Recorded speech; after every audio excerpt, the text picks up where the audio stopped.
As a business owner, from the outside, all the consultants and people looking in are always saying, you have to have training, we have to train. And as a business owner, you think, man, I don't have the time or the money to do it. But what if there was a way that you could create easy, practical, and measurable training, and you could even track who was using it and when? If that's something you're interested in, we have the show for you today.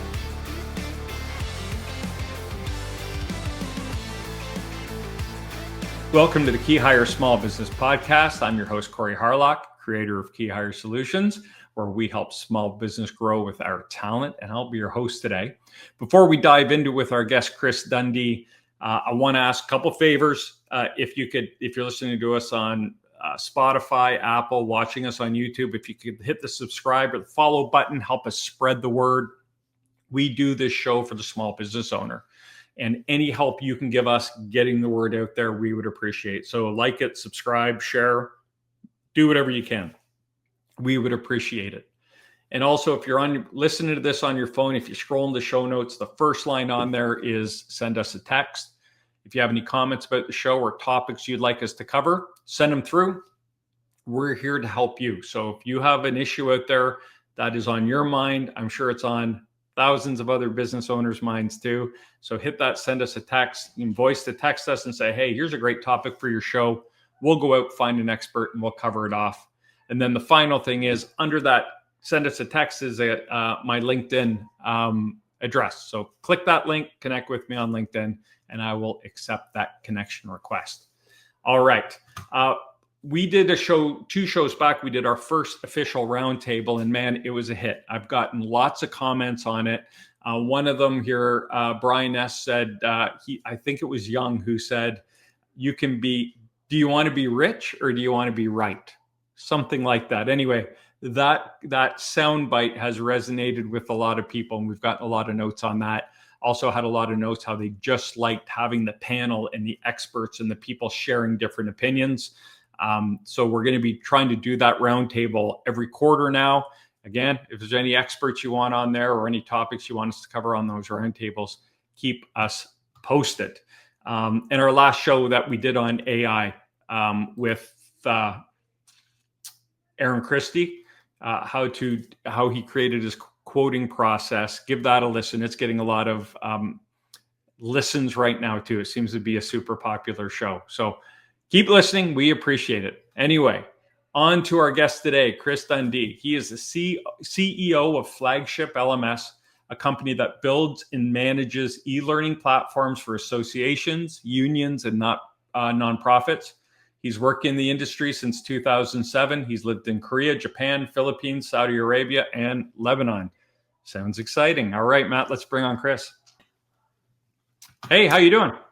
I'm very well. Thank you very much for having me on the show. I appreciate your time. My pleasure. You have some valuable stuff to talk about. So that's what we like, I'm sure when I was talking about creating simple, easy to implement, measurable training, business owners are like, yeah, how hard and difficult is this going to be?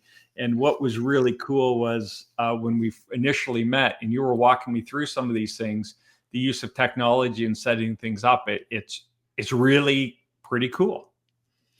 It's so important too. I mean, this is one of those things that I am absolutely passionate about because I have seen over the course of 16 years now, companies who feel like training is a cost center Right. rather than a revenue driver, and there is nothing that is more important than your people for absolutely everything that you do. And if you have well-trained workforce, you're going to be that much more competitive. And those people who ignore that kind of training, you've been to places where the customer service is just absolutely terrible, to name one aspect of the business. Sure. Yeah. And so, but the training doesn't have to be difficult. And Right. so, I'd love to walk through, how to make that at its very core, how you can have time time for training that is really, takes very little effort to put together, but at the same time has a big result for your. Yeah, and we had even talked, I think, when we initially met about even like how to put in your safety protocols, right? Your safety training and implement those and be able to track it and do all those things. So before we jump in, we always like to start with definitions. So when we talk about training, first of all, I mean, it could be anything from how to log in or log your hours to, I think the example you gave was how to start the forklift, right? The safety protocols of walking around and doing your checks and scanning in and doing all that stuff. It could be a new software implementation and we got to get everyone up. It could be anything from something very small to very big. So walk us through kind of all the different elements of training. So absolutely. So first of all, as a business owner, you have a vision of what it is that your company does and how it does it, and the people that work for you should be implementing that vision. This is your baby, not theirs. And so, as a result, everything that you think is important to your brand and to the effectiveness of your organization should be put down by you in some kind of format, and it could be a written format, could be a series of steps that you want people to follow, checklists. It could be a video on how to do things, and it will encompass every part of your business. So I've got a trucking company, for example.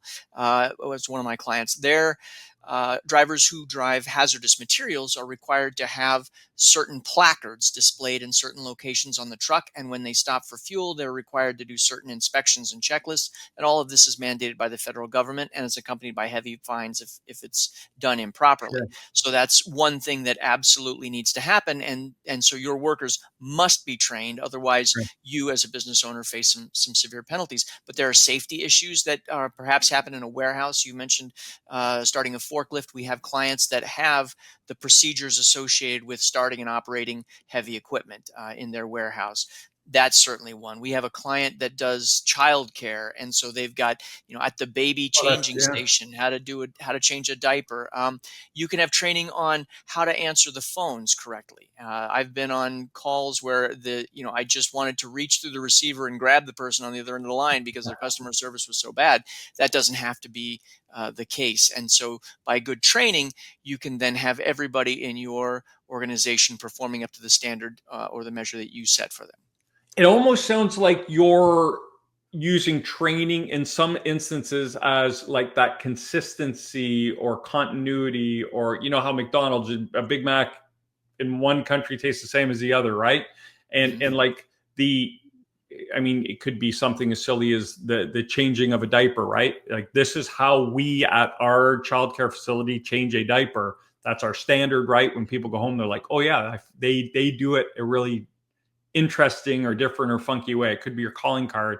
So it almost sounds like I guess you can train someone how to do something, but then you're almost taking it to a level where it's there. And if people are not sure, they can check in and you can build the consistency into the business as well. No, Corey, you're absolutely right, 100%. And I believe that the consistency across your organization is what allows you as a business owner to sleep at night. You're right. The example of McDonald's tasting the same, whether you're in Korea or in You Chile. would know. Heck, you've lived all over the world. And it does too. The menu varies the same, but you're right. The French fries are the same, Right. and that's really, really important because that's what your clients are expecting. Right. And so that should be every aspect of your organization should be presented to the client the way that you, the business owner, think that it should be presented. It shouldn't be left up to the whims of somebody who happens to be in some small branch location somewhere. Everything should be consistent across the way, and that goes to color schemes and branding of all of your corporate letterhead and those kinds of things as well. Training can be made for that and should be made for that, arguably, so that nobody has to guess, when do I use this size logo? When do I use this transparent background versus the color background, etc. So anything, I'm sorry, go ahead. No, please go ahead. Go ahead. Anything associated with your organization that is important to you, that is it doesn't even have to be necessarily customer facing. It could be just internal. This is the best way to operate this piece of machinery. Could even be a copier machine. This is how you clean the copier, or how you fix the jams, fix the Right. copier jams, whatever it happens to be. Anything that you need to have done that needs to be, and I guess this is the best way for me to put this. If you have to say it more than once, it should be recorded. It should be put somewhere where it's accessible, and then you should never have to deal with that again. You should solve the problem one time. So if you ever had to clear a feed jam in a copy machine, you had to explain more than once to somebody how to do it, or more than once to two different people, you should put it as training, and you should locate it right near that copy machine and be done with it. Okay, so I fear we've hit that point where people are like, this sounds like a whole, I don't have time or all this for anything. So let's get into now, how do you create easy, practical, and measurable training? So we've defined what you can train for, but some of the things that you had outlined earlier when we were talking, it's very cool. So let's talk about how you can make it easy, practical, and measurable. So the thing that is an absolute game changer for training in the corporate world is the iPhone. You can get really high quality video off that little device that's in your pocket. And so, just to use the copy machine example, if you have a copy machine that's jamming on a regular basis, what you would do is you would take your iPhone and you would have somebody who is an expert in fixing that particular coffee machine walk through the steps while you record it. Make it slow, make it clear, make it deliberate. Once you've got a good video, what you want to do is just upload that video to some location where everybody can access it. Now, it could be something as simple as Google Drive, or it could be, Dropbox, or maybe you've got space, a particular folder on your corporate website or in your corporate server somewhere. But it has to be accessible to the people who are going to need to make use of that training. And once that's the case, then when you open that training, if you look at the top of any browser, Google Chrome is the preferred one for me. If you look at the top of Google Chrome, you've got that URL right there. You can use that URL and turn it into a QR code. That QR code is just an image when you save it. And you can, How hard, Chris, how hard Mhm. is it to turn a URL into a QR code? Oh, not at all. So if you go to, I'm just going to pull up Google here and just walk you through the steps. But if you have a Google Chrome is open and you have the URL at the top, on the far right, there's going to be three dots. If you click on those three dots and you come down to more tools, at what you're going to see is, no, see, as you were, I apologize. It is going to be under more tools, settings. Now Sorry, I give me. stumped you. I brought this up. You did. That's okay. I will. It is right under. Cast and share. There it is. It's under cast, save, and share. I Got it. apologize for not knowing that instantly. Under cast, save, and share, at the very bottom, you're going to see something that says Great QR create code. QR code. Yeah. When you do that, you come up with a little image. It'll be a little dinosaur there. And so then you can save that image to your computer. And what you can do is you can then either you can put it on a website if you needed to, or you can print it. And if you print it, and this is what a lot of my clients do when they need just-in-time training at a specific location, if you print that QR code and laminate it, you could put it next to that copy machine. If somebody Tape it has a right to it, jam, right? exactly. Take you right to the video. It'll walk you through the steps on how to clear that copy machine, or how to put, if you put it on the QR code on the dashboard of your truck, it'll now tell you how to put the placards in the appropriate locations and what checklists to do, what steps to do when you pull in for fuel. You can put it next to the baby changing station. It'll walk you through how to change a diaper. So those are really useful things that you can do in the immediate location when you need very specific, very just-in-time training for your employees. Okay, so that's super cool, right? Like we Mhm. have I'm a forklift driver, and every time I get off the forklift, before I get back on it and start moving things, I have to go through my checklist of make sure I'm doing things safe. So Yeah. I ping that and watch the video, refresh myself. Obviously, you finally remember that, but it's always Mhm. there just in case. But we also talked about, you can measure this stuff. So what are Yeah. some examples and how can you use it to measure, tell if people are taking it, tell if they've actually watched it, tell if Mhm. they've done what they're supposed to?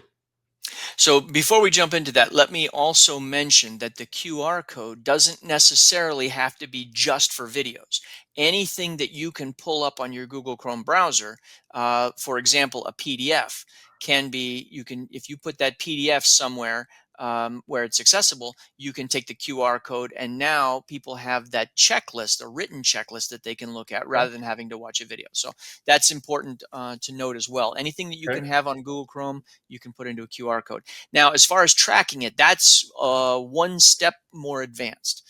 So if you have a video or if you have a PDF, something like that, that's in a shared repository, could be Google Drive, could be Dropbox, could be a file folder on your corporate server, those that is not necessarily trackable.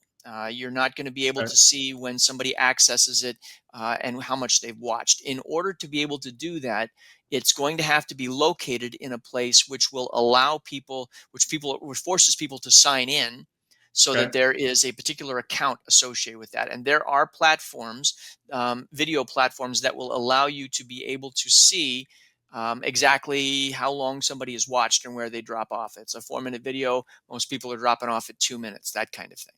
Right. Um, so you need to kind of, you need to look around for what are the analytics that are important to you, and why, more to the point, are those analytics important to you.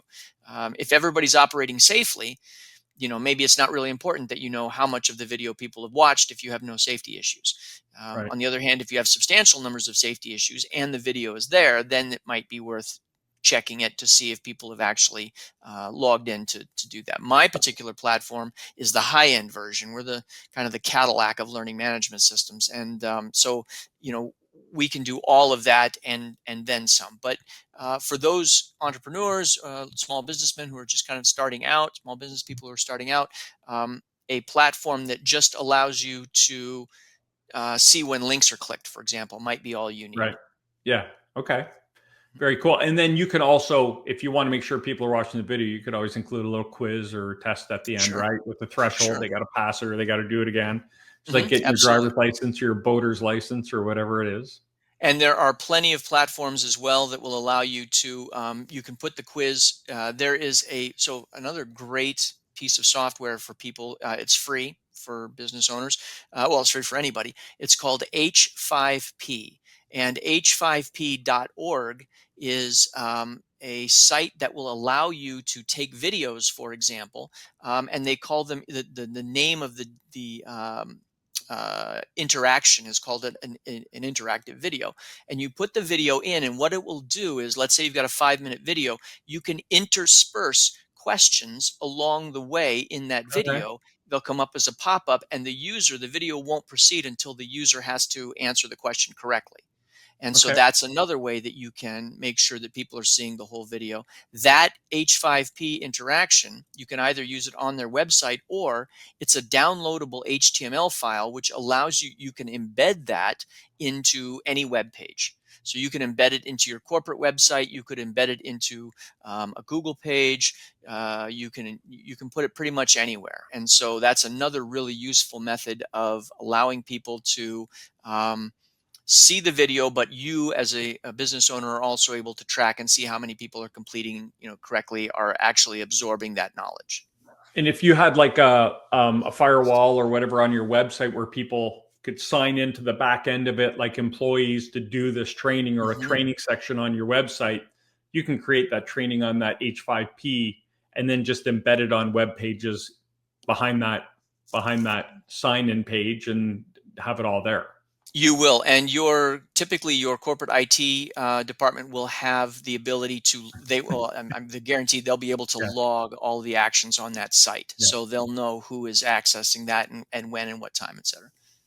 Chris, you're making the assumption some of these business owners have IT departments. Okay, then Yeah. if you no, that's fair. No, fair. And I don't want to make that assumption, because I know that a lot of this is targeted for those smaller businesses that are Yeah. trying to get as much bang for the buck as they can, without having to break the bank. And I get Like, that. So what I hear you saying is if they have a an outsourced IT person, they could get this project done relatively cheaply in the back end. There's not a lot of design work or anything. It's really just dropping in embed Yeah, code. there is no design code. Yeah, it is just embed code. And if you have even a little bit of experience with WordPress, for example, I know that 95% of the small businesses out there are operating their websites off of WordPress. You could make this a page that was accessible as well. Okay. So that's a possibility.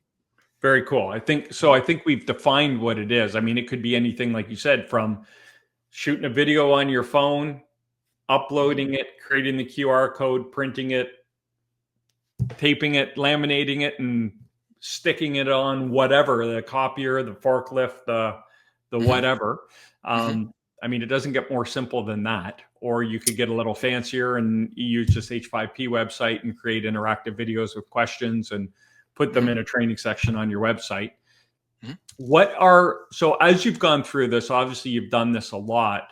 What are some of, when we as business owners create training, I think oftentimes because we see the business, we know the inception of it, we know everything inside and out. So when we create this training, oftentimes it kind of doesn't resonate, or it's not as effective as it could be for the employee, the Mhm. non-owner, the person coming in, or what we think is really important often isn't what is really important in terms of health and safety or quality or whatever it could be. So, what are some of the mistakes you've seen business owners make when they try to create their own training or protocols or whatever we want to call them? So I think there's two parts to this. One part is the technical aspect. What are the mistakes that we make when we're technically creating training? The other aspect is what mistakes are we making when we're targeting the training or when we're deciding on what type of training we need. Right. The technical aspect, the biggest technical aspect I see is the desire for perfection.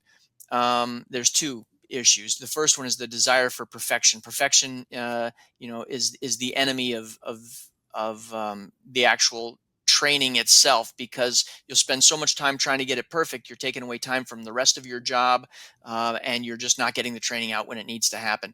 Honestly, And perfect often means like just really long and laborious. long and laborious, and you've got to have really fancy interactions like your PowerPoint slides where things fly in and You're right. flash in and spin in. You don't need any of that. What you need is an iPhone. You need somebody who speaks clearly. You need a minimum of background noise so that you can get the information across quickly and easily. Adults, and we use the term pedagogy, which is not really correct. Pedagogy is the teaching of children. Andragogy is the teaching of adults, and they learn differently. And adults they need the minimum amount. They need to get in, take the training, and they need to see that it affects their job immediately. And if they've Okay. got that, they'll buy into the training. But if you are giving them that 1 hour video, they're going to tune out. They're going to do other things. They're going to go get coffee, and they're not going to pay attention to it. So it needs to be direct. It needs to be short. It needs to get to the point. What is the most effective thing that they can do right now to improve the quality of their job or their output? Okay. And then you need to put that up there. So from technical standpoint, that's what we're looking at. Is From there a a prime, like, let's say we want to cover a larger topic Mhm. and it would take an hour to do all of it. Does it make sense to break it down into bite-sized chunks? And what is the optimum size for those, the times for Yeah, them to thank you be for ingested by someone with a very limited learning ability like myself? I appreciate you asking that question, because I actually have a client. I won't mention which one that has. There is a mandated state training that all of the employees in the entire industry have to take, and so there's an umbrella organization that supports that, and they have provided a 1 hour and 15 minute online monolithic package, and it is mind deadening, spirit crushing. And I can tell you right now that it's not something that I recommended that anybody make. But yes, you're right. That is it. First of all, who has an hour and 15 minutes of unbroken time during their workday? Not too many people. So really, you're absolutely right. We should be breaking that training into smaller chunks. What size makes sense. That kind of depends on the material and where the natural breaks are. Okay. Typically, if you can do that, I mean, ideally, and this for an hour and something training, this might not be realistic, but ideally, if you look at the YouTube videos that are most successful, 5 to 7 minutes is kind of your sweet spot right Yeah, I was there. going to say if you could do 10 units of 5 to 7 minutes, you'd probably be in Yeah, good shape, right?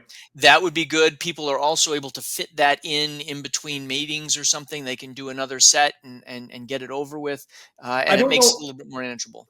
and I don't know about you. When people do that, they break it down. I'll Mhm. often like squeeze in the extra one versus the 1 hour. You're like, okay, I'm stopping this now. I'm done. But it Yeah. almost becomes uh, competitive. Like I want to finish this. Hmm. Okay, I go. Oh, the next unit's only 5 minutes. Okay, I have 5 minutes before I got to get back to work. I'll just bang this one out too, right? Yeah. It almost feels like they'll push to complete it more than if you force them to watch an hour and 20-minute long educational video, which we know are like compelling and Yeah. you know Well, and think action about packed. anything in your life. I mean, when do you procrastinate? You procrastinate when you have this giant task and there aren't the pieces. You've mentioned the first bite of the elephant. Yeah, When you don't see that, when you just see the giant elephant in front of you, and you think, I got to eat this whole thing. Holy yeah, smokes! It's daunting, and you're not going to start it. But you're right. right. When you have the bite-sized elements, you can definitely get into that. It makes it much easier for people. Okay, cool. All right, Um, sorry, I cut you off. You're getting no, into the that's second part that, of your. yeah. So that's the technical aspect. The other technical aspect, I guess, that really is that I've seen a lot of is I'm not a fan of instructional designers. I know I'm going to offend all the instructional designers out there, but pretty much anybody who's got a content authoring tool like Adobe Captivate or Storyline or EXE or iSpring or any of these calls themselves an instructional designer. And what I've seen, 75% of the time is they're focused mainly on colors and fonts and less on the actual quality of the training. So I'm not a Right, huge fan of those. Again, an iPhone is good enough for most things that you need to get across to your employees. Not sexy necessarily, but right. effective. So, in terms of what should you put on your training, well, first of all, my first rule is if you have ever said it more than once, or if you have to say it more than once, it should be some kind of available training. I have a client that has weekly onboardings with new employees. They're a large organization, and they have one person whose sole duty it is to deliver that onboarding training Monday and Tuesday, and then for the rest of the week they're prepping for the next week for that onboarding. And that just to me is a ridiculous waste of time, because this is a person with talents that could be doing something else. Right. So if you're given the same speech over and over again, you should be recording it one time, putting it somewhere where it's accessible. That's not a substitute for that interaction, that interpersonal interaction, and that's Sure. really Yeah. important. But But what I think of immediately is if it's a 2 day training, how much of it could you say, hey, sign in and watch these quick videos before yeah, you come on Monday and yes. make it a 1 day training? Yeah, exactly. And what that does also for you is it allows everybody to be at the same level when you start the training, rather than having to figure out who's in the room and who knows what and where's their Yeah. knowledge level, and then try and bring everybody up to snuff, and you're already through the first half of the day. Yeah. And So, that individual's already doing it. So you get mhm, someone in the back to film it, right. right? You buy a lapel mic for $40 off Amazon, plugs Hmm. into the iPhone. Yep. They go through the whole thing, and then you pay someone $500 to edit it down. Say, okay, these are the parts we want. These are the Hmm. parts we're going to do live because we're going to hand out. We're going to walk through stuff. Yep. Some of these onboardings are let's fill out our benefits paperwork. Shit, that can be done online. Yep. So there's so many things you could do to say, okay, we're going to do 6 hours of training. It's going to be fast. It's going to be furious, action packed. And then we're going to get you where you really want to be is at the job you were hired for versus Exactly. watching this. Exactly. So the first rule, I think, is if you had to say it more than once, then it should be filmed. The second rule I think that's really important is um, and this involves less of the owner or the manager saying I know what's best, but rather going to the individual employees and saying what is it that will speed up your job Right. evolution. So what is it that you need to know? Well, okay, I need to know, these are the things that are the friction points in my day. That copier, is always a problem. Or I'm constantly having to tell the people, the people from marketing when they come in that we need to do things this way, or the salesmen have to know these changes in whatever product we're putting out. Whatever is something that is causing pain or aggravation to Yep. somebody on the front line there should immediately be turned into training. Right. And it's less about what I need, it's more about what they need to be able to do their job, because ultimately that's what's going to make you successful. The And salesmen, the marketing people. Mhm. and I think that's the point I was trying to make earlier. As business owners, we create training that is going to benefit us, Mhm. not the business, or things that we feel are important. As the business grows, the demands and requirements change. And what's important when you're 5 million, when you hire people to get you to 15, it might not even exist anymore, but we might be wasting energy talking about it and making people do it and then train for it. And they're like, why, what? I don't understand, but because we've always done it, we're going to keep doing it. Right. So Mhm. I think that's the point I was trying to make earlier. Sometimes we get so hung up on what we do and how we do it and why it's so special that we'll create things around it, but it might not be on point. Does that make sense? No, it makes total sense, and you're absolutely right. And I think one of the other stumbling blocks that keeps people from getting rid of outdated training that's not on point anymore, is if you have invested a lot of A money in the lot of money creation in of that it. training. Yeah, It's a we're going to sunk keep it. cost, but yeah, exactly. Yeah. We spent this. You're going to take it, by gum. Yeah. And yeah, I you're don't absolutely. care. Everyone we hire is doing it. I paid a lot of money for that. Yeah, precisely. That's fine. And Okay, that's you good. know, so I am a firm believer that the training that you are putting out there now, if there are things that you absolutely feel strongly with, that has to be, this is a hill you're going to die on, then by all means, as the business Sure. owner, mandate that training is taken. But by and large, if you can let loose of those reins and allow the training team, or the person, the training manager, whoever you've put in charge of that, to go out and find what training is most important, then you can really make something that's beneficial for your company. And I think if I can insert one more item here that's really Yeah. important, I think a holistic view of the training available for your corporation or your organization is really important. And I'll give you an example of this. When I worked for the Peace Corps, I was the LMS administrator for the Peace Corps in Washington, D.C. And one of the things that we did, or we discovered very shortly after I started there, was that lots of different departments had their own training, and there was no holistic view of what that training encompassed, and Right. who took what and when. And so as a result, things were kind of disjointed, and people were taking variations of different courses, and those sorts of Yeah. things. And so what we did was we put out a big piece of butcher paper on over a period of a week. Every time someone came in the front door in the morning for work, you can get coffee and a donut. And oh, by the way, here's the life cycle of the average employee: year 1, year 2, year 3, year 4. On that piece of paper, put down what training you're required to take and when. And over the course of a week, with all the different people funneling in, we were able to see what the training looks like for the entire Peace Corps and where the gaps were. And so that allowed us to be able to generate, figure out what was redundant, figure out where, what training we needed to create. And I think it just overall makes a better package for the organization. It makes things make sense to the For sure. employees. You just described the origins of AI. Old school AI is what you just did there. Because I was thinking about a couple of things as you were talking. Number one, you talked about doing these videos. Well, heck, you can rip the audio and create a transcript out of that easy.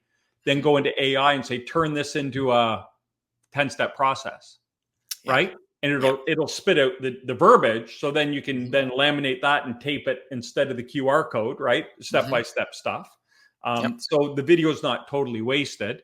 The second thing is you know, have lots of manufacturing clients, right? So Mhm. you sign up for manufacturing. You're going in and you're an associate level. You're going to be working on a machine, and your manager hands you a training manual. He says, "Here's your training manual," and it's a page with like 6 QR codes on it, right? Yeah. Grab your phone, or hey, you're starting tomorrow. You can get a jump on. I'm going to email you your training, and it's just a bunch of links to videos Mm-hmm. and walking through.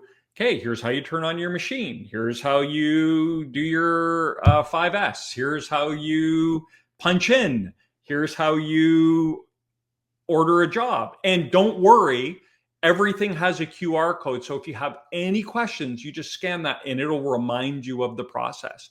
Like, Exactly. how much efficiency does that add in to being able to tell people safety is safety? You got to make sure they're going to be safe, and you have to make sure they have some experience and they understand the machine. Mm-hmm. But when you turn people loose, what are their biggest kind of anxiety drivers in the back of their brain, right? Like, oh my God, what's where I used to work? This was the process to fire up the machine, but they do it differently here. And am I going to remember that? Yeah. Something as simple as, where do I park when I show up on day one? Okay, well, here's a video of showing you where to park your car. How do I punch in? Do I have to go to my boss and say, I'm here? What do I do? Oh, when you arrive, we're going to show you. We got a video. You're going to walk over, and here's what you're going to do. This stuff just seems like once you got rolling with it, once you created your first one, and one person is like, oh man, that's great. That just saved me an hour. Yep. You're going to go, what else can we do this for, right? Like, Yeah. get your administrator or the owner or your department heads and say, I just need everyone to create one training video a week on something simple. Like, the question you get asked, make a video. Put it in the OneDrive, create the QR code, send it to us. We'll laminate it. We'll walk it over to you, and you tape it on the machine or whatever you need to do. Mm-hmm. It saves steps, right? It's lean. It's lean is. at its core because it's reducing steps. I'll give you an example of an organization that relies on this. So one of my clients is Junior Achievement of South Central Pennsylvania. And so they reach about 120,000 students a year. They need 10,000 volunteers to be able to do their programs K through 12. And so when you volunteer for one of their programs, a day or two before, they will send you an email that has a QR code with the videos of whatever it is that you're going to be volunteering for that particular day. So they'll walk you through the game that you're supposed to play with the kids, or the how do you do the budgeting activity, or whatever it happens to be. And then when you get there on the day, when they hand you the little plastic bin that contains everything that you're going to be using for your class, there's a QR code on the top of it. And if you have any questions, again, the QR code is right there, and you can watch, you can walk through the video one more time. And all you have to say is, hey, if you have any questions, do me a favor, just hit that QR code, spend the 2 minutes and watch it. If you still have questions, come talk to me. Exactly. Right? You'll eliminate 90% of the people that are coming to talk to you, and you'll get at things quicker. Like, I mean, volunteers, trying to wrangle volunteers is worse than trying to wrangle preschoolers. Like, horrible. It can be, but they're really efficient to the way that they do that. And having that on-demand training is something that is integral to their. Cool. All right, Chris. So I'm a business owner, and I'm thinking, shit, I can do this. It's not going to, doesn't cost me any money, and it's not going to take me much time. How do I get started? So the very first thing that you do is decide what your first video is going to be. And I recommend that the first video is going to be something that is a step-by-step process. And if I can just segue very quickly into my recommendation for every business owner's read, there is a book which is called The Checklist Manifesto, and it's written by, and I'm going to mess up his name, Atul Gawande, Gawande, and it is an absolutely phenomenal. That was brilliant. That was brilliant. It's an absolutely amazing book, but it talks about the need for the checklist in every type of job, and he gets his analogy for this, or his he's a surgeon by trade, and so when they implemented checklists in the surgical operating rooms, what they found was that there was a massive decrease in the number of post-surgical complications. And it's something as simple as count the number of sponges before the surgery, count the number of sponges after the surgery. If the numbers are not equal, there's a problem. You got a problem, Yeah. So something simple like that. So my first recommendation for your training is find something that is a nice, easy checklist, a step-by-step procedure, and then go ahead, use your phone and actually film somebody going through that. Make sure you got good lighting, make sure that there's not too much in the way of ambient sound. But just get that onto a video, get it as succinctly done as possible, and then find a place that's available for that video or that PDF, whatever it happens to be, that is accessible for everybody in your organization. Right. And kudos and brownie points if you get to a place that will allow that the people have to log into, so that you are potentially able to track who's looked at that. Right. But it's not essential. The Yeah, some of essential the part stuff is, like how to unjam a photocopier, you don't need yeah, to track that. That's no, just an efficiency mechanism, right? agreed. And I think having a QR code or a way to access it instantly versus, Mhm. because if I don't know how to access it, now I got to go find someone and say, hey, where do I find that video? Oh, now we're Yeah, into wasted time, right? But if they exactly. say, oh no, just hit that QR code, and that now you're going to tell them, oh, just do it. You know what I Yes, mean? Getting into a yes, OneDrive and searching around, it can be laborious. Oh, it's in this folder. Oh, maybe it's right. not, or maybe it's not named the way you thought, and you look at it 100 times Yeah, and you still can't find it, right? So I love this idea of like the instant just being there. It's yeah. just everywhere, right? And whenever you're like, well, what am I supposed to do? Oh, let me just scan this, and oh, they're telling me exactly what I need to do, right? That's it. And the benefits will, in just reducing the friction, reducing the stress from your employees, knowing that they are not having to, now the coffee machine is jammed again. Now I got to go find, you know, Yeah, Joe Schmuckatelli to help me figure this out. yeah. You can, all of that is gone. It's just, you're trying to make things stressless for your employees, because the more time they spend on their job, the happier generally that they're going to be. It's eliminating or at least greatly reducing friction and time Mhm. wasted, people wandering around trying to find the person who knows how to fix that problem. Oh, they're on Yeah, lunch. Well, shit, I got to get this thing out like in 15 minutes. What am I yep, supposed to do? Right. exactly. I think it's amazing. Cool. This has been great, Chris. I've really enjoyed this conversation. It's been, I think there people need to be listening to what you're talking about and just getting started and doing, like you said, find that one little thing that is driving you crazy as a business owner. Like people are coming to you and you're like, how many times do I have to tell you how to do this? And Yeah. just do a video of yourself doing it and go through those steps, right? It's amazing. So if people want to learn more about Flagship LMS and yourself, or they want to reach out and pick your brain, how can we get in touch with you? So I'm happy you asked that. So anytime you want to talk with me, there is no charge to that. I will talk all day long about education and training, and I'm just interested genuinely in hearing what other people are doing, because it's professional curiosity for me, and it enhances my skill set, my toolbox. Go to flagshiplms.com.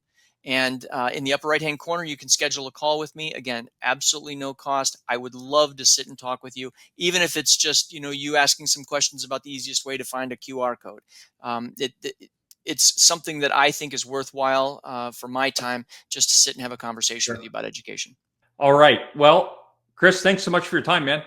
It was amazing. Appreciate it, I Corey. enjoyed the conversation. I did too. Thank you again for letting me talk with you. Yeah, my pleasure. There you go, Chris Dundy. That was incredible. I never knew I'd get so excited about training. Great job. I also want to comment on my hair. I'm growing it out right now. I think I'm in the awkward stage. So if you're listening on this, you'll have to go over to YouTube and see the flow. It's looking pretty nice. I'd like to thank you for tuning into the Key Hire Small Business Podcast. If you got value out of this episode, please like, share, follow, whatever platform you're on. Help us spread the word. Also, send us a message. You can leave a comment on LinkedIn. You can use the text us link on your handheld. Send us a message. Let us know what you think of the show. We want your feedback. We want your ideas. Finally, connect with me on LinkedIn. Happy to accept a connection request from anyone, and we can get to know each other a little bit online anyway and see what comes of that. Thanks for listening. I'm Corey Harlock. I've been your host. And until next time, stop grinding, start growing.